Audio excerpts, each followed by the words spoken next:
Polarización. Sabéis que el profesor universitario antes morir que dejar de distinguir. Pues hablamos de tres tipos de polarizaciones. Hablamos de la polarización ideológica, que según Sartori es cuando existe una gran distancia ideológica, cuando los polos se separan, cuando hay distancia ideológica. Esta definición no me parece completa porque se puede confundir con otros conceptos, con el extremismo, Entonces me quedo más bien con la de Luis Miller, que dice que es un alineamiento creciente de los políticos, los partidos y sus votantes en torno a posturas cada vez más alejadas entre sí.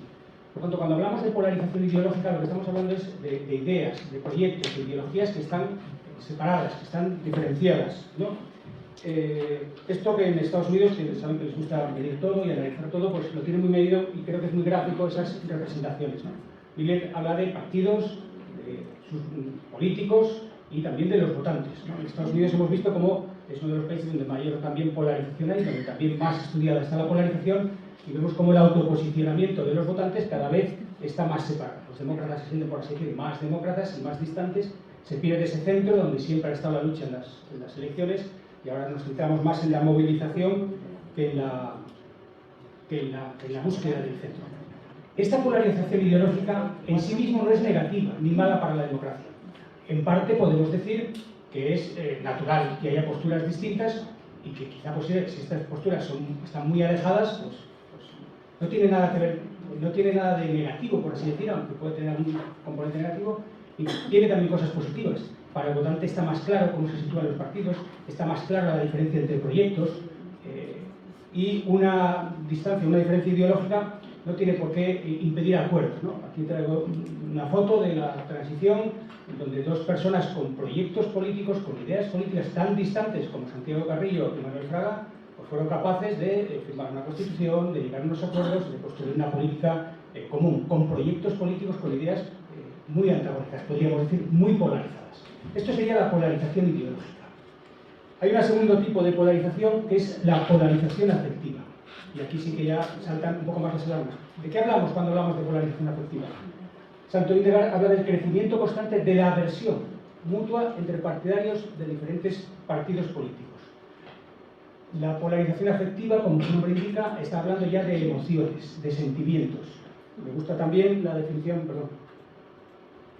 de Miller, que dice es el mayor apego o adhesión hacia los líderes, los partidos, los votantes con los que nos sentimos identificados y una mayor hostilidad, rechazo hacia aquellos con los que no partimos dicha afinidad. Es decir, aquí ya la distancia no es de ideas, no es de planteamientos, no es de proyectos, aquí es de emociones, no de sentimientos.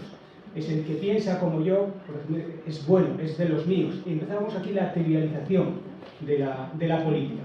Los míos, por el hecho de pensar como yo, son buenos y ya me siento, hay una cierta empatía. El que no piensa como yo, ya hay un cierto rechazo y hay una cierta animadversión, ¿no? Y esto creo que sí que ya es más peligroso para la democracia, y esto sí que también dificulta el acuerdo, ¿no? La tercera, bueno, ¿cómo se mide esta polarización afectiva? Aquí también hay distintas formas, no me voy a meter mucho en esto, tampoco he hablado de cómo se mide la ideológica, pero bueno, la polarización afectiva se mide con esa palabra, una de esas encuestas que suelen hacer en Estados Unidos, es que le suscita el que un hijo o una hija suya se case con alguien del partido distinto al suyo.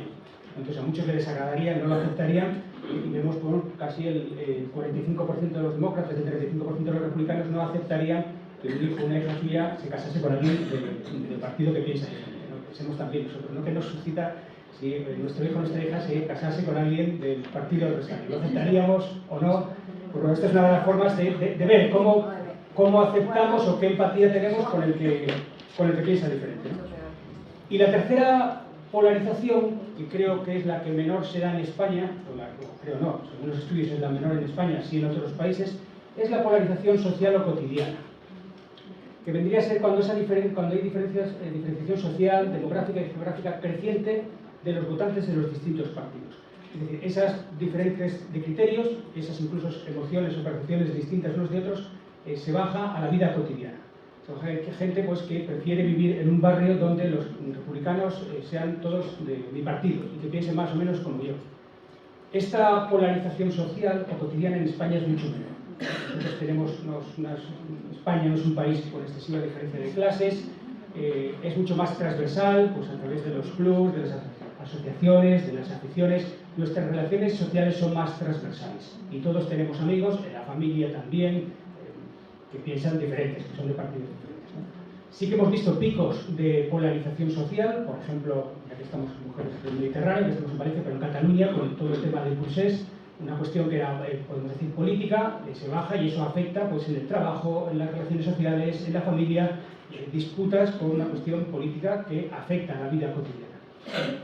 Como digo, esta en España es menor, pero ojo, porque no estamos tampoco exentos de ese peligro. Y de hecho, en la última Transbarómetro de Edelman, hacía una pregunta muy interesante: la ideología se convierte en identidad, y pregunta si una persona estuviera en total desacuerdo conmigo, mi punto de vista, ¿le ayudaría si lo necesita? El 26% de los españoles que contestaban a estos son datos de España. Quiere decir que los generales eran todavía peores. Pero aquí esto tampoco vale mucho. Pero bueno, aquí en España el 26% sí que ayudaría a alguien que piensa diferente. ¿Y el resto? El 21% estaría dispuesto a vivir, y el 79% no está dispuesto a vivir con alguien que piense diferente en su mismo portal, en su misma escalera. Estaría dispuesto a tenerle como compañero de trabajo el 20%, es decir, el 80% o no sabe o no contesta, o no estaría dispuesto a trabajar con alguien que piense diferente. Entonces, bueno, estos datos del último Transbarómetro pues también nos hacen pensar. En definitiva, la polarización, la que más preocupa, que es la afectiva y la que pueda llegar a ser social, la polarización es entender también la política como una forma de tribus, ¿no? De los míos contra los otros. ¿Estás conmigo o contra mí? ¿No? La polarización es una guerra de trincheras, ¿no? Como dice este libro de Luis Orriols, traeré varios libros para recomendar, pues, entre académicos. Luis Orriols habla eso de trincheras, ¿no? De cavar trincheras, de estar uno enfrente de otros, de los míos contra los otros, ¿no? La polarización no exige razonamiento, no exige pensamiento, lo que exige es posicionamiento, conmigo o contra mí. ¿De qué lado quiere estar usted? ¿No? Le preguntaba el candidato en el discurso de investidura precisamente al diputado Navarro de UPN: ¿usted quiere estar con Vox o quiere estar con el Progreso? No le está preguntando por sus ideas, es usted dónde está, ¿no? ¿Con quién se sitúa? ¿Conmigo o contra mí? Por así decir, dice también Luis Orriols en este libro, se cambia un poco lo que es la posición normativa, que dice que un ciudadano tiene una serie de valores, por su formación, por sus criterios, tiene unos valores, unas ideas, y ahí elige entre una oferta de partidos políticos. Claro, con la polarización lo que vemos es que es al revés. Por lo que sea, estás atraído por un partido y eso pasa a formar parte de tu identidad. Y por tanto, tus ideas, tus percepciones, tus valoraciones van a depender de lo que marque el partido. Entonces, después adapto mis preferencias y mis valores a esa acción pública predicada.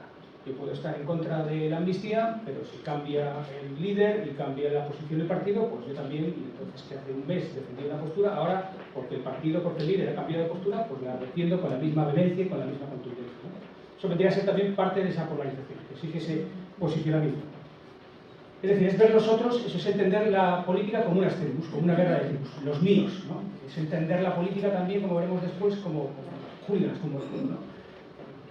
Y en el fondo los de enfrente, con ideas distintas, pero son como tú, ¿no? Entonces me gusta mucho esta viñeta de Truncaut, ¿no? Pues que vemos a nuestros héroes, o podemos empezar por arriba, ¿no? Nuestro glorioso líder frente a su líder despótico, nuestra gran religión frente a sus primitivas supersticiones, ¿no? Nuestro nuevo noble pueblo frente a sus salvajes, nuestros héroes aventureros, sus brutos invasores, si son los mismos, desde posiciones distintas, pero hablamos de los mismos, ¿no? ¿Cómo está en España la polarización?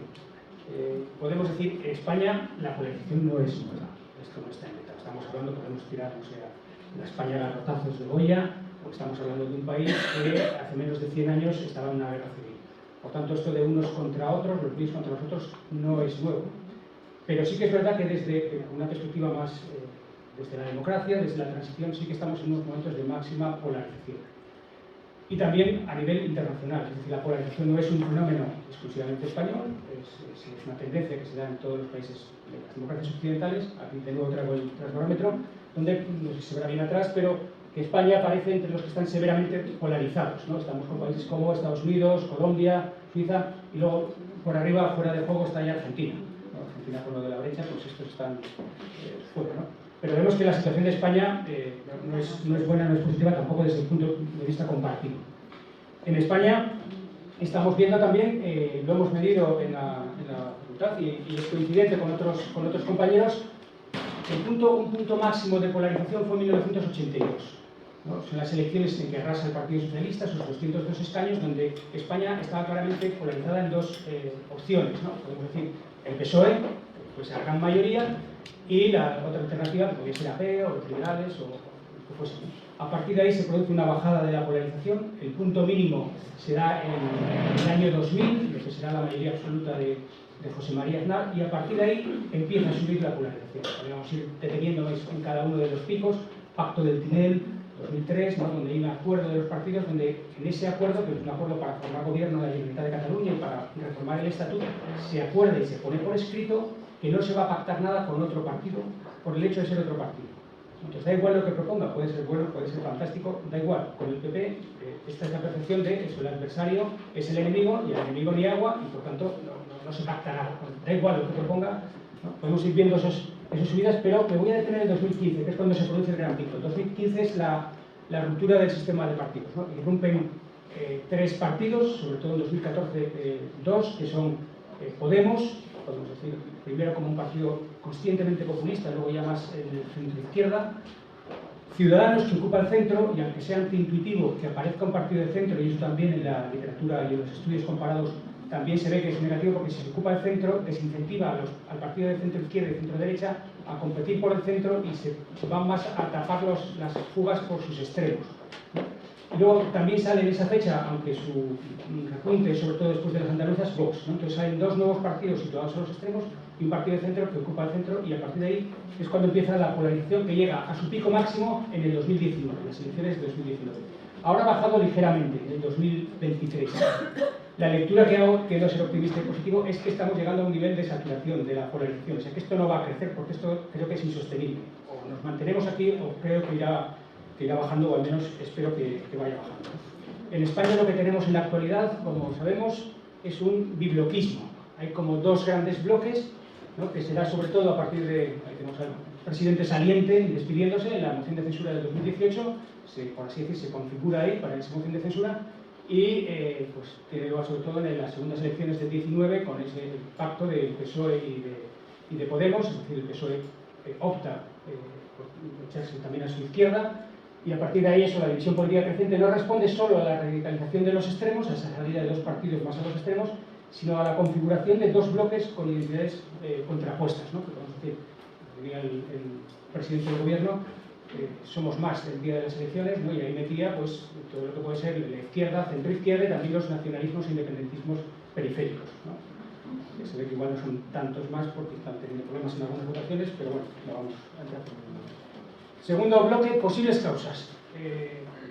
¿Qué puede haber causado esto? ¿Cuáles son algunas de las posibles causas? Se hablan de causas estructurales. A mí no me gusta hablar de causas estructurales, creo que son más bien condiciones adecuadas, condiciones que facilitan la polarización. Una de ellas es la desigualdad, el desempleo, la pobreza. Cuando hay grandes desigualdades sociales eso ayuda a la polarización, pero no creo que sea tanto una causa. Los sistemas políticos, lo mismo, ¿no? Se dan más en los presidencialismos que en los sistemas parlamentarios, pero aquí tenemos un parlamentarismo y vemos que estamos en los severamente polarizados. Por tanto, es verdad que el presidencialismo puede ayudar a ese conmigo contra mí, y también es cierto que nuestro sistema parlamentario lo estamos presidencializando mucho, no solo para este presidente, sino desde hace tiempo, pero bueno. Y el tercero es electoral. Los sistemas mayoritarios favorecen la polarización y nosotros tenemos un sistema pseudo proporcional o proporcional corregido y estamos en los severamente polarizados. Me voy a detener brevemente en los aspectos políticos que tienen que ver con la estrategia política para sacar el rédito electoral, y creo que son los principales responsables. Creo que aquí hay diputados, pues, los principales responsables de la polarización son los que más poder o más capacidad tienen, que son los representantes políticos y los políticos, y su discurso político polariza, y polariza mucho. Hablaré después de la disrupción tecnológica, que también incide en este ámbito de la polarización, y por último de los medios de comunicación, que tenemos también nuestra parte de responsabilidad. Primero, por parte de la comunicación política o la comunicación desde los políticos. Hay un libro aquí que también les recomiendo, de Van der Riet, contra las elecciones. Este es un libro que me parece muy sugerente, sobre todo su primera parte, luego la segunda, que es las propuestas que él hace para superar esto. Pero lo que viene a decir es que despreciamos a los elegidos, pero idolatramos las elecciones. Él dice que hemos confundido la parte por el todo, la parte que son las elecciones por el todo que es la democracia. La democracia es el Estado de Derecho, la democracia es la separación de poderes, la democracia es muchas más cosas que unas elecciones. E incluso hay democracias, incluso también en la antigua Grecia, donde no había elecciones. hay otros sistemas también de representación que no es simplemente voto. Y ahí hace sus propuestas que... Me quedo con la idea de que creo que en la comunicación política pasa un poco lo mismo. Hemos confundido la parte con el todo. Parte de la comunicación política, que es la comunicación electoral, que son las campañas electorales, lo hemos llevado a todo el proceso, a toda la legislatura, a entender toda la comunicación política en clave de comunicación electoral. Esto es lo que ya Blumenthal en los años 80, que tampoco es nuevo, hablaba de la campaña permanente. Estamos permanentemente en campaña. Oye, esto tiene unos riesgos y tiene sus problemas. Son lógicas y dinámicas distintas. La comunicación electoral es un momento donde exige diferenciación, una gran diferenciación. No soy igual incluso de los que están próximos a mí, estoy cercano a este otro partido, pero yo soy distinto por esto. No, es un momento de diferenciación.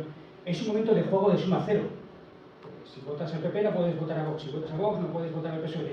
Y hay 350 parlamentarios y no hay 400, y por tanto es un juego de suma cero. O votas a uno o votas a otro. O va a salir presidente de un partido o va a salir elegido otro partido como para formar gobierno. Es un juego de suma cero, ¿no? Es un momento de diferenciación.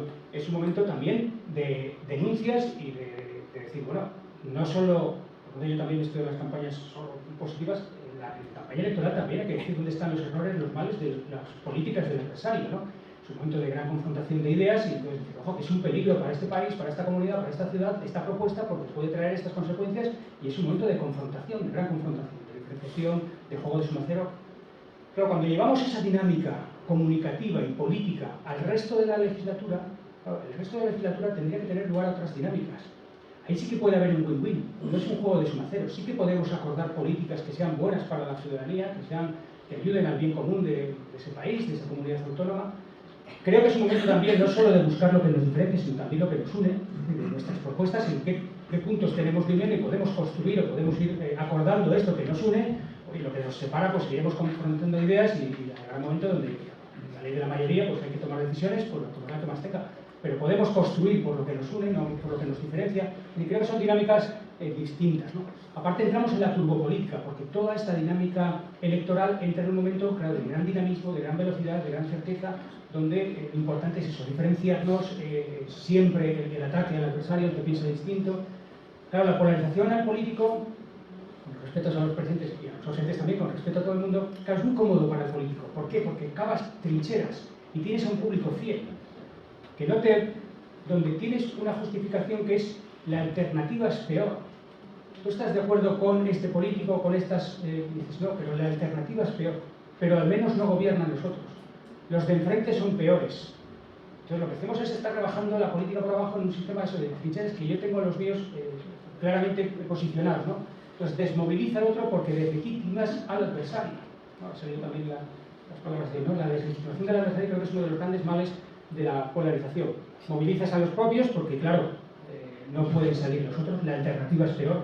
Tú quizá no estás de acuerdo con cómo hemos gestionado estos años, pero si no vienes a votar, aunque no estés de acuerdo con cómo lo he hecho estos 4 años, pueden llegar los otros, que son peores aún, ¿no? Y por tanto movilizas a los propios, ¿no? Y luego se dirige mucho los debates al quién y no al qué. Pero ayer también me venía a la cabeza, después de la votación, ayer o antes de ayer, cuando salía el ministro diciendo Junts ha votado con Vox y con el PP. O sea, de nuevo, ¿al quién, no? ¿Con quién te alineas? Más que, oye, ¿por qué ha votado en contra? ¿Tiene razón? ¿No tiene razón? ¿Se equivocan de votar en contra porque esta ley es buena por esto y por esto? De nuevo, hablamos más del quién, ¿no? Y con este partido no se puede ir a ningún lado, ¿no? Esos cordones supuestamente sanitarios a partidos políticos. Se centra mucho en las personas o en los partidos y no en las ideas o en las propuestas. La disrupción tecnológica. La disrupción tecnológica tiene también mucho que ver con la polarización. Apunto 5 tendencias. Uno es la infodemia. Estamos ahora mismo en un exceso de datos. Venimos de un mundo donde los periodistas fundamentalmente lo que tenían que conseguir era información, porque había falta de información. Con la disrupción tecnológica tenemos el mundo, podemos acceder a la biblioteca del Congreso de los Estados Unidos, la biblioteca británica, la enciclopedia británica, todo lo que queramos lo tenemos en el bolsillo. Lo que hay es un exceso de datos, un exceso de ruidos. Por eso utilizó Miguel Blando, un periodista conocido, y aquí uno también de la facultad, en una de las visitas a la facultad hizo el siguiente símil que me parece muy oportuno. Antes el periodista, podríamos decir, era el que buscaba la información que era el agua potable. En momentos en que estamos ahora no es de falta de agua. Ahora lo que estamos es en una inundación, estamos en un tsunami. Pero cuando hay una inundación, lo que primero se necesita es agua potable. Es decir, seguimos necesitando agua potable. Y ese agua potable lo da el periodismo, lo da la información. Lo que pasa es que ahora no es la escasez de información, ahora lo que se necesita es el análisis, lo que se necesita es el filtrado, lo que se necesita es... Y por tanto cambia quizá nuestra forma de hacer, pero no nuestra misión como periodistas, ¿no? La segunda es la aceleración, la turbo-política que decía antes, ¿no? Todo es ya, todo es inmediato. Y por tanto no hay tiempo a la reflexión, no hay tiempo, no es todo el presentismo, el deseo constante de novedad, hay que alimentar la maquinaria. Ya no piensan los políticos en el titular del día siguiente. Bueno, es que estamos pensando en el tuit. Tenemos programas políticos en la televisión 24 sobre 24, porque empezamos con los informativos por la mañana y las secciones por la mañana que son de políticas, y por la tarde también y por la noche también, y al final hay que alimentar esa turbo-política, pues hace difíciles los planteamientos a largo plazo, ¿no? Nos come el presentismo lo inmediato, el corto plazo que también ha salido antes, ¿no? Lo queremos todo y lo queremos ya. La economía de la atención. Y el hombre sigue, la persona sigue teniendo 24 horas y nuestra atención es limitada. Y por tanto ahora lo que es la lucha por la atención. No nos están escuchando los ciudadanos, porque no es una competencia entre partidos, es una competencia entre la política con otras plataformas de entretenimiento, con Netflix, con... El problema del periodismo es que no solo tenemos que informar, sino primero que se acerquen a leernos, ¿no? Y por tanto, claro, también desde el punto de vista de la comunicación política, pues vemos que las campañas son campañas donde se busca, es una lucha por la atención y no una lucha por las ideas, ¿no? Donde parecen más bien concursos de popularidad.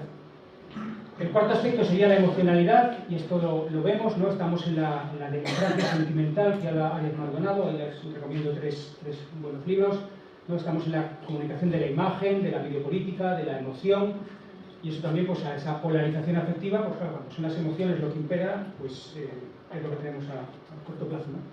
Y el quinto, que es entonces claro, esa polarización, esa emocionalidad, lo que lleva es que el vínculo de la emoción con la identidad permite una fuerza de conexión unos con otros, ¿no? Ese hacer tribu, esos son de los míos, que tiene indudablemente, dice Mario Trocar, aspectos positivos, pero también su cara negativa en la polarización, donde se funciona como tribus políticas, donde los votantes aparecen a actuar más como hooligans que como ciudadanos.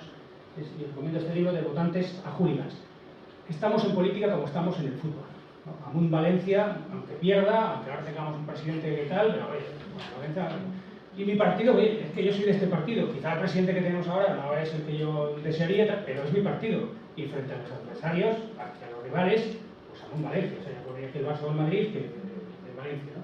Y proyectamos esa emocionalidad, esos principios de identificación, pues tan partidistas, tan emocionales, los proyectamos a la política, ¿no? Y son los míos frente a los otros.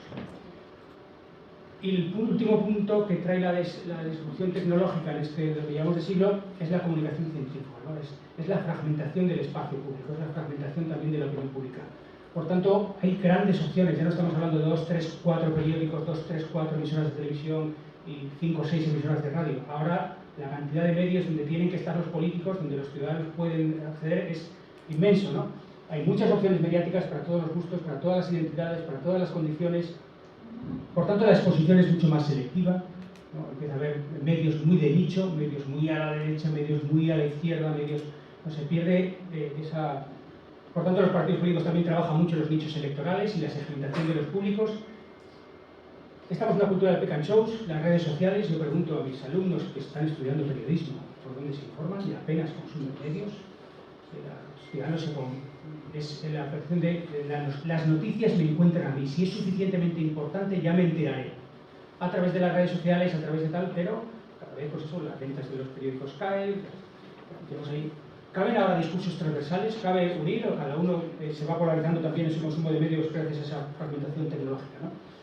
Porque claro, cuando hay tanto exceso de ruido, en esa infodemia, en esa cantidad de medios, al final, ¿cuál es el sesgo, cuál es el criterio de selección?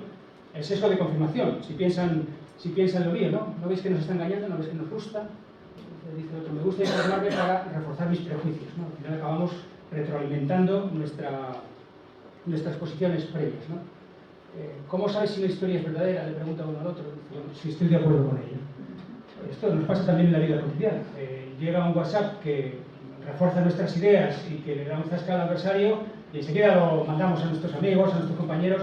Llega un WhatsApp que va en contra de nuestras opiniones o que al partido dices, espera, pero ¿y esto quién lo dice? ¿Y esto cuál es la fuente? Entonces ahí ya ponemos ya los filtros para ver, antes de compartir, si esto realmente es así o no. No veis papá que es una noticia falsa, pero ¿cómo va a ser falsa si es justo lo que yo pienso, ¿no? Y terceras causas, el periodismo. Claro, sin periodismo no hay democracia. Y ha salido también en las intervenciones de las tres intervenciones anteriores. Pero el periodismo, que es el que tiene que filtrar, pues ahí vemos, ¿no? Pues toda la propaganda, todas las teorías de la conspiración, las teorías del malestar, la desinformación, las fake news, los rumores. Claro, la labor del periodista es filtrar todo eso y dar ese agua potable de la que hablábamos antes. Pero claro, el periodismo se está resquebrajando también. Porque podemos decir, sin periodismo no hay democracia, pero estamos observando que también el periodismo se está polarizando. Ya decía Pulitzer hace más de 100 años que una prensa cínica, mercenaria y demagógica producirá un pueblo cínico, mercenario y demagógico.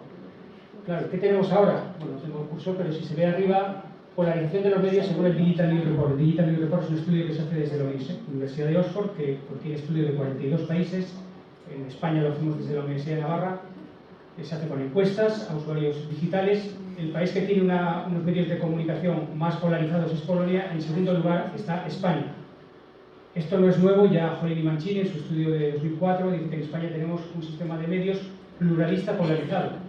Es decir, hay un sistema pluralista, hay periódicos de izquierda, de derecha, de arriba, de abajo, de una gran oferta ideológica, pero que están muy polarizados, ¿no? Y también hay lo que llaman Jolini Mancini en el 2004 y que renovaron ese estudio en el 2014, un gran paralelismo político. ¿Esto qué significa? Que no solo hay una gran diversidad de medios, que esos medios están polarizados y que esos medios tienen un gran paralelismo con los partidos políticos. Dependen mucho de los partidos políticos. Es decir, no es simplemente que haya medios de izquierdas o derechas, que eso es bueno, podemos decir, eso es pluralidad, eso es diversidad. Son distintos enfoques, desde distintos valores, desde distintas perspectivas. Pero desgraciadamente están muy alineados con los partidos. Y si cambia el partido, cambia la posición de los medios. Y de nuevo, perdón por pero es que me parece obvio, y si eso luego en el debate podemos comentarlo, pues hay un partido que defendía una postura netamente, la amnistía es anticonstitucional, ese partido, por las razones que sea, cambia de criterio, y cambia también de criterio los periodistas de ciertos medios de comunicación, los periodistas de ciertas radios, y que lo defienden con la misma vehemencia que unos meses antes defendían la postura contraria. ¿Y cuál ha sido el cambio? El cambio del líder, el cambio del partido, el cambio de político. No sé si me... Entonces ese paralelismo, pues, y la prensa, por tanto, también tenemos nuestra responsabilidad, ¿no? Ahí el chiste de Genial Forges. Perdona, ¿podría leer el periódico un poco más allá? Me está asustando el niño. Podemos llegar a un momento donde nos cuenta aquí la viñeta, ¿no? Que espero que no llegue, pero bueno, te dice, esta ha sido Brad con el tiempo demócrata, ahora vendrá Toby que nos va a dar el tiempo republicano. ¿No? Pues ya hasta el tiempo, pues depende de qué partido quieras, pues, será uno que verá o no, depende de... Y luego el espacio social, que yo digo, creo que aquí en España somos más transversales, pero es verdad que el espacio social pues también influye, ¿no? Cuáles son nuestras relaciones, con quiénes nos movemos, ¿no? Porque al final, ¿cómo voy a estar equivocado si todos los que me rodean piensan como yo? Pero claro, ¿con quién te relacionas? Bueno, visto esto, creo que en el fondo el problema de la polarización o el peligro de la polarización, el riesgo de la polarización, es que estamos creando sociedades en las que la mitad no sabe absolutamente nada de la otra mitad, ¿no? Esto lo dice Catherine Pindar. Podemos traerlo a España, creo que en España hay más pluralidad, no solo republicanos y demócratas, conservadores y laboristas, aquí tenemos más pluripartidismo, hay otros ejes, no solo izquierda-derecha, también nacionalistas y nacionalistas, pero en el fondo estamos haciendo sociedades muy fragmentadas y eso es lo que trae la polarización. Reflexiones, ¿cómo salimos de aquí? Y voy a un poco... ¿Cómo salimos de esta? Pues algunas pistas o reflexiones, más que claves, pues bueno, comparto algunas reflexiones que algunas han salido ya y que creo que en el fondo son de sentido común. Desde el punto de vista de los políticos o de la comunicación desde la política o desde el sistema político, creo que es necesario superar el juego de suma cero, ¿no? Esa campaña permanente que tiene también aspectos positivos, porque hace que no te olvides de los electores, que solo te acuerdes de ellos cada 4 años, sino que hay que estar en permanente contacto con los electores, que la comunicación, por supuesto, tiene que tener un componente persuasivo, pero la comunicación tiene que superar ese juego de suma cero y saber que sí que puede haber un win-win, que sí que podemos llegar a acuerdos que pueden ser beneficiosos para todos los partidos, que podemos llegar a acuerdos y que podemos llegar a decisiones políticas y tener sobre todo una comunicación tanto con los ciudadanos como nosotros que respete al que piense diferente, ¿no? Evitar la retórica maniquea y populista que genera la crispación social y promover una cultura que confronte ideas. Claro que hay que confrontar ideas, claro que es consustancial al ser humano que tengamos ideas y propuestas distintas. Y no hay que dejar de confrontar ideas. La polarización no es que, por tanto, creo que sí que hay que debatir, sí que hay que discutir, y no todas las ideas son iguales. Pero en cambio hay que respetar al adversario, al que piensa diferente, hay que sobresaltar la dignidad de la persona. No sé si esto es compartido, ¿no? Pero a mí me da la sensación de que toleramos en este mundo un poco tan relativista, que relativiza todas las ideas, son buenas, todo, ¿no? Pues todo depende, todo es relativo, todo... Y en cambio condenamos con una facilidad tremenda, y le ponemos las etiquetas, y este es un rojo de no sé qué, este es un facho de no sé cuánto, y enseguida ponemos etiquetas, condenamos a la gente, y en cambio todas las ideas, cuando creo que debería ser al revés. Es decir, no todas las ideas son válidas. Y claro que hay que ser intolerantes, y no se puede tolerar el machismo, no se puede tolerar la xenofobia, no se puede tolerar el racismo, y hay ideas que hay que combatir, creo, pero hay que respetar siempre la dignidad de la persona humana del que piensa diferente, ¿no? No por el hecho de pensar diferente, pues... Y creo que esto es donde tendríamos una de las claves, ¿no? En este libro de cómo mueren las democracias, me parece fundamental porque habla de estudia muchas democracias que se han pasado a autarquías y habla de dos rasgos principales, habla de tres, pero sobre todo dos. Uno es eso, la pérdida de legitimidad al que piensa diferente. Cuando se empieza a atacar al otro, los argumentos ad hominem que tanto vemos en la política actual pues son un peligro para la democracia. Y esto es polarización. La segunda habla de la contención institucional. Es decir, tú tienes capacidad de bloqueo, pero si una herramienta institucional que está pensada para la excepción lo utilizas de forma normal o habitual, eso acaba degradando la democracia. Entonces, lógicamente, hay una lógica de la mayoría. Hay un momento donde el Parlamento, que es el lugar para parlamentar, para debatir, para dialogar, para confrontar ideas, hay un momento que hay que votar y aquí la regla de la mayoría. Pero eso no puede ser el arma para todo, ¿no? Y somos más. Como somos más, pues puedo arrasar con todo y no hace falta debatir, y el que piense lo contrario es el enemigo. Y por tanto creo que esa contención institucional también es una clave. Voy rápido. Creo que también es para conseguir esto es importante cambiar, esto sería un poco más teórico, pero aquí estamos trabajando, cambiar el enfoque de la comunicación de un enfoque transaccional a un enfoque más relacional. Entendemos la comunicación de una forma muy unidireccional y muy transaccional, ¿no? ¿Qué tengo que decir para conseguir qué elementos? Y eso al final establece una comunicación política basada en el dominio, en el poder. Creo que tenemos que ir más a una lógica de relación, de relaciones comunicativas, ¿no? De la transmisión de un mensaje para conseguir algo a buscar la integración, a entender la comunicación como qué tengo que decir para que me entiendan y cómo tengo que escuchar para entender al otro. Eso no quiere decir darle la razón, porque bueno, no la tiene, pero tengo que escuchar, tengo que intentar entender al que piensa diferente, y tengo yo también que saber explicarme, que saber comunicar para hacerme entender, no para imponer, no para conseguir solo un voto, no para, sino... Entonces creo que este cambio conseguiríamos lo que ya dice el viejo Aristóteles, que la buena comunicación política es aquella que edifica la vida de la polis. La buena comunicación política no es aquella que se eficaz, que consigue imponer a corto plazo, sino como ha salido antes, el corto plazo nos estamos cargando el largo plazo. Y a fuerza de ir ganando cortos plazos, lo que estamos haciendo es una sociedad cada vez más desafecta, más polarizada y con problemas también en el desarrollo democrático. Creo que también aquí, voy un poco rápido porque me está mirando Isabel con razón, creo que también aquí un reto de la comunicación política es la escucha, la empatía, el diálogo. Creo que la gestión de la escucha es el gran reto de la comunicación política, es decir, cómo escuchar a la sociedad, cómo monitorizar, filtrar e incorporar esa escucha al proceso de toma de decisiones.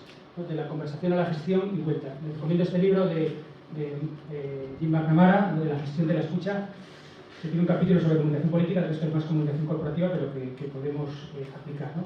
Cómo escuchar realmente a la ciudadanía y que la ciudadanía se sienta escuchada por parte de los políticos.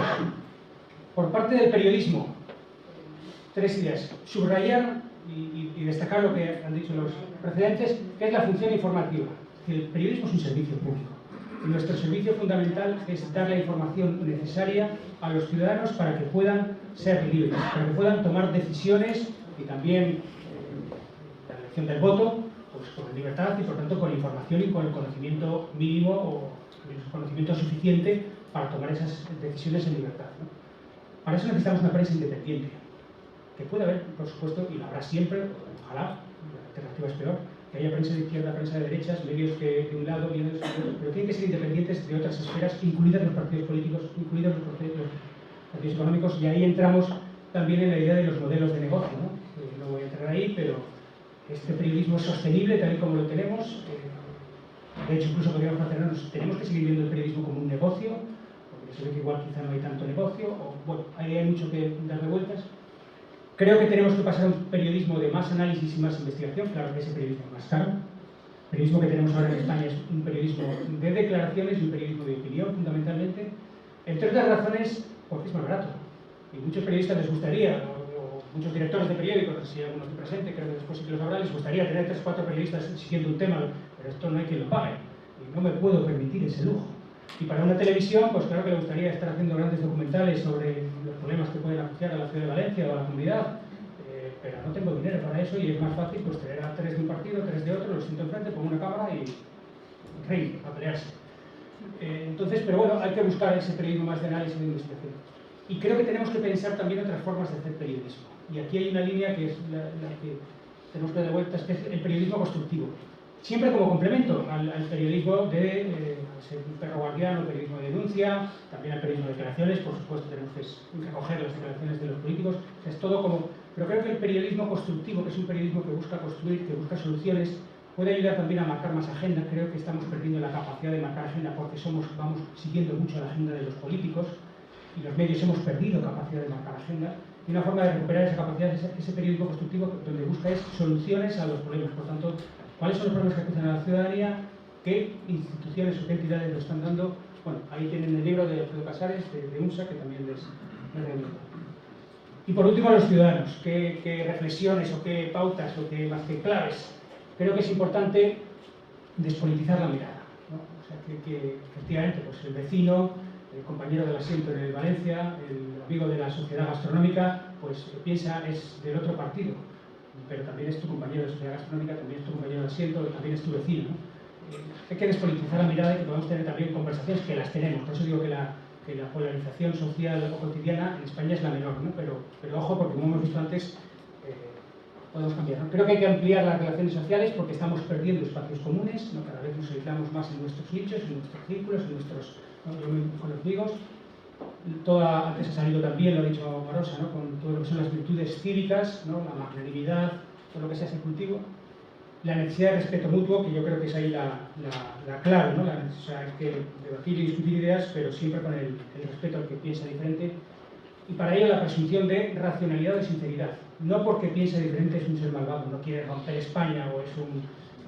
No, sin más, tiene otra percepción, otra valoración de la política, tiene otro proyecto, ¿no? Y el otro no sea un ser... Entonces yo creo que aquí esa presunción de racionalidad o sinceridad, y luego ya el debate verás, pero al menos partir con esa presunción creo que podría ayudar a despolitizar esa mirada. Termino con esta, creo que en el fondo, y termino con una cita de un antiguo alumno también de la Universidad de Navarra, la amistad constituye el primer fundamento de la democracia liberal. Los dispares nos reconocemos en la amistad, más allá del filo discrepante de nuestras ideas. Porque somos amigos y nos respetamos, el disenso no nos convierte en enemigos, y de ahí surge la patria, o si prefieren, la nación, ¿no? Es decir, esas relaciones sociales, ¿no? Esas relaciones de amistad, de respeto, pensando cada uno lo que estime. Muchas gracias.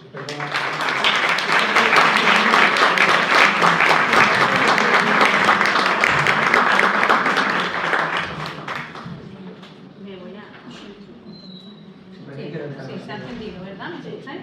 Bueno, me he acercado para que no quedemos también por ahí dados cada uno en un extremo.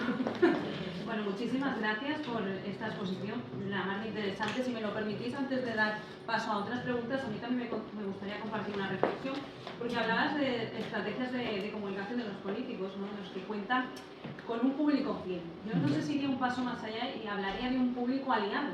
Aliado sobre todo en captar esa atención, incluso gestionar las cuestiones de agenda, ¿no? ¿Por qué? Porque tú mencionabas muy bien que cuando nos llega un mensaje, ¿no? Puede ser que lo compartamos si coincide con nuestras ideas, pero cuando no coincide, a veces también reaccionamos, ¿no? Y reaccionamos porque justamente como se basan en lo emocional, ¿no funciona? Acercaros el micro. Como se basa en lo emocional, nos toca la fibra cuando leemos determinadas cosas y entonces reaccionamos. Y al reaccionar, lo que hacemos es alimentar una máquina, como son las redes sociales, que les gusta tanto esas interacciones, y contribuyen a dar más visibilidad a sus casos. Como ellos, de alguna manera, con esa actuación, lo que hacen los ciudadanos es mantener vivo el debate, muy focalizado en determinadas ideas, sucesos, que a los políticos les puede interesar, ¿no? En ese sentido, ¿crees que podemos, por tanto, hablar de ciudadano como aliado también en esas estrategias de comunicación política? Sí, sí. Sí, lo comparto, Isabel, tu reflexión, porque creo que es así, ¿no? Silvia, te oigo antes. Silvia, perdón. Comparto plenamente tu reflexión, ¿no? Creo que los ciudadanos también, o sea, al final los políticos son nuestros representantes y salen de nuestra comunidad, es decir, que no son gente que venga de otros. Los políticos pues forman parte de la sociedad y la sociedad también entra en este juego. Y más en esta época, estos últimos 20 años, donde la capacidad de expresión es mucho mayor, ¿no? Antes, podemos decir, la participación de la sociedad era mucho más limitada, si existían las cartas de elector, siempre ha habido posibilidades de expresión, pero eran mucho menores. Ahora, con las redes sociales y con las herramientas de mensajería instantánea, esa capacidad de los ciudadanos de influir en el debate político, de compartir determinadas informaciones o desinformaciones, es mucho más amplia. Y también eso también lo hemos estudiado, se ha estudiado desde la academia, y hay teorías, y se apoyan en teorías ya anteriores, ¿no? Como puede ser, por ejemplo, la espiral del silencio de Elizabeth Noelle Neumann. Quien tiende a expresarse en las redes sociales suelen ser aquellos que tienen como las ideas más fuertes o a veces los más radicales. Es decir, el que no tiene las ideas o que las cuestiona más, pues se tiende más, ¿no? Entonces hay mucha gente que está en las redes sociales escuchando, y aquellos que aportan contenido suelen ser los que están más en los foros. Y en las herramientas de mensajería instantánea, no sé si hace publicidad aquí, pero bueno, son los WhatsApp, los Telegram, que son distintos, ahí es por donde también fluye más la desinformación, porque es más difícil de detectar, ¿no? Entonces nos pasa, ¿no? Pues nos llega, y también es más difícil de detectar y nos llega de nuestros pares, que es con quien tenemos más confianza. ¿En quién confiamos más? Confiamos más en nuestros iguales. ¿Y quién tiene mi WhatsApp? El WhatsApp es alguien que tiene mi número de teléfono, y eso no lo tiene todo el mundo. Yo puedo entrar en las redes sociales, bueno, y ahí habrá de todo, gente que conozco, gente que no, pero por las redes, por las redes de mensajería, son gente que tiene mi teléfono, por tanto tiene mayor credibilidad. Y ahí me llegan esas informaciones y efectivamente lo que tú dices, la comparto, no lo comparto, pongo las... Y somos, como dices, aliados también, ¿no? De incendiar estados de ánimo o de pensar si comparto esta información que ha llegado, que bueno, me resulta curiosa, que me despierta una sonrisa quizá, ¿sumo compartiendo esto? O no, pues oye, pues sí, porque no hemos hecho nada que sea y tampoco pasa nada, lo compartes. Pero oye, igual estoy faltando a este adversario o a este político que piensa diferente, igual esto lo que va a hacer es que, porque estamos viendo también, y perdona Silvia, que aprovecho también esta pregunta, estamos viendo también, por eso digo que la polarización está llegando a su límite, o quiero creerlo, porque estamos hablando también de una cierta fatiga democrática, hay un cierto cansancio, y también hay un ojo que nos pasa en los medios de comunicación. Empieza a haber una cierta fatiga mediática. La gente está saturada, y a veces lo que está haciendo es evitar las noticias. Entonces eso lo estamos viendo en el Digital News Report que comentaba antes en España, gente que cada vez consume menos información porque no quiere enfadarse. Porque estamos en esta cultura emocional, y en este cabrón dice, mira, es que yo abro las noticias, leo el periódico por la mañana y ya voy enfadado al trabajo. Luego en el coche pongo la radio y es que llego al trabajo que muerdo. Llego a casa cansado del trabajo, veo el informativo y entonces he preferido dejarlo. Y entonces cuando vemos que lo que vemos en la investigación lo veo en la vida cotidiana, y con mis compañeros, pues salgo en la bici, me lo contaba uno así, con estos mismos términos, entonces yo he decidido no leer el periódico, no escuchar la radio, entonces por la mañana leo un poco un libro, al medio, en el coche pongo un podcast de cosas que me interesan y bueno, ya el fin de semana me informo o las noticias me cuentan. Si es algo interesante ya me enteraré por algún comentario de algún compañero o por lo que sea, pero bueno. Y el fin de semana sí que compro o sí que consumo medios. Entonces digo, ojo, porque claro, lo que estamos haciendo es gente desconectada. Y esa desconexión tiene que ver con esa fatiga, con ese cansancio. Entonces, por lo tienes que ver también si a la hora de compartir como ciudadano estás sumando o estás restando o estás... Pero bueno, comparto tu reflexión. Pero justamente por eso que comentas, ¿no? De que esa gente que desconecta de las noticias, ¿no? Porque está cansada de determinados contenidos, ha pasado también con las noticias malas, ¿no? Negativas, pesimistas, que algunos medios de comunicación han visto la oportunidad para dar un giro, plantear lo que llamamos el periodismo positivo, medios de noticias buenas, ¿no? Noticias pues eso, más agradables, que pongan el foco en cosas que se están produciendo, que son realidad, pero que no se basan tanto en aquellas cuestiones más negativas que están sucediendo. Podría ser también una oportunidad en este sentido para que surjan voces, periodistas, medios alternativos que den también este discurso no tan polarizado. Sí, y es lo que comentaba del periodismo constructivo, que no es exactamente periodismo positivo, es un periodismo, y tampoco es exactamente soluciones, es un periodismo distinto, pero el periodismo constructivo lo que propone es eso, aportar soluciones y aportar, construir en la sociedad, ¿no? y es compatible, o sea, no viene como una... dejemos de hacer ese periodismo de denuncia o ese periodismo negativo, ¿no? Sabemos que el drama interesa, que la confrontación interesa, que lo negativo vende y que noticia es la ruptura de la normalidad y que hace más ruido un árbol al caer que el resto del bosque que crece silenciosamente, ¿no? Y por tanto, eso va a seguir siendo noticia. Es más, debe seguir siendo noticia. Pero tenemos también que completarlo con otro tipo de periodismo, más positivo, más de soluciones, más constructivo, que intente marcar agenda y decir, bueno, ¿cuáles son los problemas auténticos? Los políticos tendrán su agenda, pero nosotros, ¿qué creemos que son los problemas de esta comunidad, de esta ciudad? Oye, ¿qué entidades, qué instituciones, quién está aportando ideas, valores, contenidos y los va a buscar el propio periódico? Ese intento de construir, por lo que dices tú, ¿no? Para evitar también esa fatiga que está minando también las audiencias de los medios. Claro que sí. Damos la oportunidad de trasladarle a Jordi preguntas, comentarios con todo esto que hemos abordado tan interesante. Bueno, yo creo que sobre todo lo que preocupa es lo que comentabas de esa polarización afectiva que se basa en lo emocional y que estamos dejando toda la argumentación al margen, ¿no? El problema de eso es que el periodista se deje también llevar por eso, rechace los argumentos o no le preste atención y se fije más, como comentabas, en el quién, ya no solo ni en el qué ni tampoco en el por qué, ¿no? O sea, claro, y aquí también tenemos nosotros mucha parte de responsabilidad en ese sentido, ¿no? Para no dejarnos influir también por lo que más se está comentando también en redes y sobre todo por esa ausencia de argumentación y base sólida. Claro. Creo que dices bien cuando no es tanto el peligro de la emocionalidad, porque se ha visto con el giro afectivo, ¿no? Y siempre ha estado ahí, y la persona humana también es emoción, e incluso nuestra forma de conocer, que no es más fácil teóricamente distinguir, ¿no? Lo racional y lo emocional, pero en la práctica en ese giro afectivo está todo más, y las emociones y los sentimientos son buenos, y sabemos que muchas veces, y lo sabemos en comunicación política, la forma más corta de llegar a la cabeza es a través del corazón, y que toda comunicación tiene que jugar con los dos elementos, con la emoción y con la razón. El problema es cuando se exacerban demasiado los sentimientos, las emociones, las impresiones, y la razón queda. Por lo tanto, dejamos de hablar de argumentos, dejamos de hablar de sus porqués, de esas propuestas, de los fundamentos. Vemos falacias, vemos argumentos ad hominem, vemos que el debate público se está contaminando de una pérdida de racionalidad a favor de esa emocionalidad que es más movilizadora, es más rápida y también eso pues más sencilla, ¿no? Porque si te identificas, ese principio de identificación con tu partido y a partir de ahí, pues los partidos siempre han sido, y es lógico que sean atajos cognitivos. El hombre o la persona, el ciudadano no puede saber de todo. Entonces tiene unos valores, unas ideas, y en función de sus valores y ideas, teoría normativa, elige su partido político. Y ese partido le sirve también pues, de atajo para muchas posiciones que él no tiene la información suficiente para hacerse un criterio, pero bueno, si el partido que más se asemeja a mis ideas es este y está en contra de esa iniciativa, pues parece que esa iniciativa no será buena. Pero claro, cuando ese atajo cognitivo que tiene su lógica se exacerba y ya lo que yo pienso depende de lo que piense el partido, pues es donde se cambia la posición y, como he puesto el ejemplo de antes, me parece claro, nítido y gráfico, ¿no? Porque he visto compañeros y amigos, porque son amigos, de defender con una vehemencia algo que no pensaban hace 3 meses, donde el cambio no es un cambio de argumentos o de razones, es un cambio porque ha cambiado el partido, porque ha cambiado el líder, ¿no? Entonces yo creo que es ahí donde perdemos. Sí. En tus manos. Sí.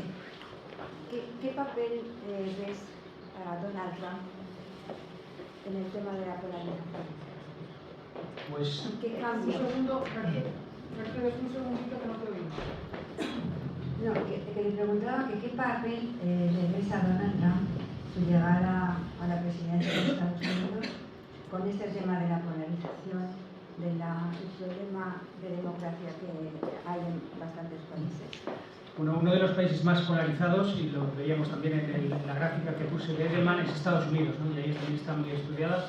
Hay más discrepancia en las causas de esa polarización. Algunos se retrotraen al 68 y la Ley de Derechos Civiles de Johnson, otros hablan de la primera legislatura de Bush hijo, o más bien las estrategias de comunicación de Karl Rove, que más que la lucha por el centro, lo que dice es voy a movilizar a los míos, hay que localizar dónde están los republicanos y que los míos vayan a votar.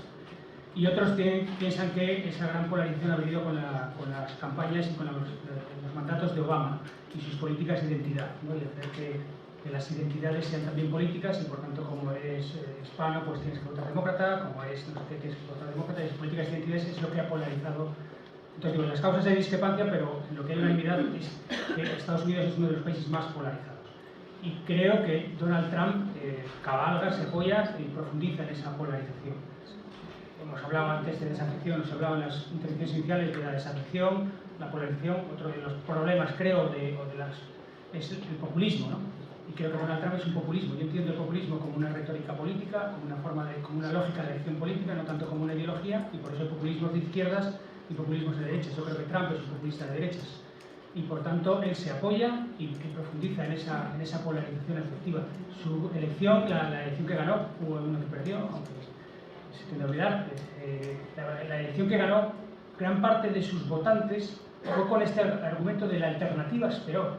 O sea, quizá Trump es, y me lo comentaban muchos republicanos, Trump es un rhino, es un republicano solo de nombre, no representa al Partido Republicano. Pero claro, es que la alternativa es Hillary Clinton, cuidado. Entonces, bueno, quizá este no sea el candidato que mejor representa los valores del Partido Republicano, quizá no sea pero es que la alternativa es peor. Entonces, pues, con la nariz tapada o tal, pues voto a Trump, ¿no? Creo que él, por responder a tu pregunta, sí que es consciente de eso. Además, creo que es consciente porque yo digo, a veces los políticos polarizan consciente y muchas veces inconscientemente. Yo creo que Trump es de los que lo hace conscientemente, cabalgan esa polarización y la política. Vamos a dar paso a la última pregunta ahí atrás. Hola, buenos días. Muchísimas gracias por tu ponencia. Yo creo, a mí, bueno, no me sentía autorizada para preguntar porque yo no soy periodista. Soy economista y profesora de la Universidad Politécnica de Valencia. Entonces, agradezco mucho la luz que me has dado sobre este tema. Creo que has marcado muy bien el inicio del Congreso. Felicidades. A mí me da la impresión, y entonces voy a hablar desde la preocupación, a mí me da la impresión que se han roto las reglas del juego en política y en periodismo. Entonces me parece muy bien construir y crear puentes, pero no sé si se puede hacer cuando las reglas, cuando la baraja está rota, no lo sé. Entonces me gustaría, si puedes despejar esta preocupación, pues te lo agradecería. La preocupación es compartida, no sé si porque desgraciadamente funciona. O sea, si lo hacen los políticos, funciona, pero funciona a corto plazo. Entonces, creo que a largo plazo está dañando a los propios políticos, a los propios medios, a las propias democracias y las sociedades, pero a corto plazo funciona. Funciona porque, como ha dicho Silvia, los ciudadanos también compartimos eso, porque los medios de comunicación están atrapados y ven que lo que vende es ese enfrentamiento y no el acuerdo, y los políticos porque ven que... Entonces, esto a corto plazo funciona. ¿Cómo salimos cuando estamos a lomos del tigre y hay que bajarse? Es que si me bajo me va a comer. Pero yo creo que estamos en la oportunidad de bajarnos, y me explico. Es verdad que para llegar a largo plazo hay que pasar por el corto, pero uno de los principios básicos en comunicación política es la diferenciación. Yo creo que ahora el partido o los políticos que sean capaces de bajarse del tigre, a riesgo de, a corto, marcaría una diferenciación. El periodismo o los medios que consigan bajarse del tigre, a corto quizá lo pasen mal, pero si lo hacen con rigor, lo hacen con conocimiento, lo hacen con los políticos también, creo que estamos en un punto de saturación ciudadana que es el momento, como se han roto las reglas del juego. ¿Cómo las reconstruimos? Pues rompiendo los criterios con los que se han roto las reglas del juego, pero no es fácil. Hay que asumir riesgos y hay que estar dispuesto a que quizá te coma el tigre y no puedes llegar a ese largo plazo porque no da. Pero yo creo que lo necesitamos. Y si buscamos alianzas y si buscamos como se hace aquí, porque luego hablas con la gente, hemos escuchado a dos políticos esta mañana y creo que sus discursos han sido impecables. Pues pongámonos a ello. Si todos estamos convencidos porque hablas con unos y con otros, y con los periodistas igual, cualquier periodista estaría deseando hacer un buen periodismo de investigación, de trabajo, tal, pues pongámonos a ello. Pero la preocupación es compartida, así que no. Gracias, Rafa. Bueno, pues para seguir con el programa, ahora vamos a proyectar un vídeo en el que recogemos diferentes opiniones sobre puntos a favor y en contra de la inteligencia artificial en este contexto en el que estamos hablando de comunicación política.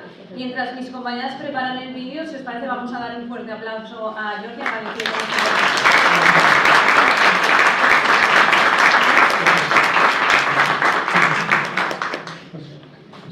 Gracias.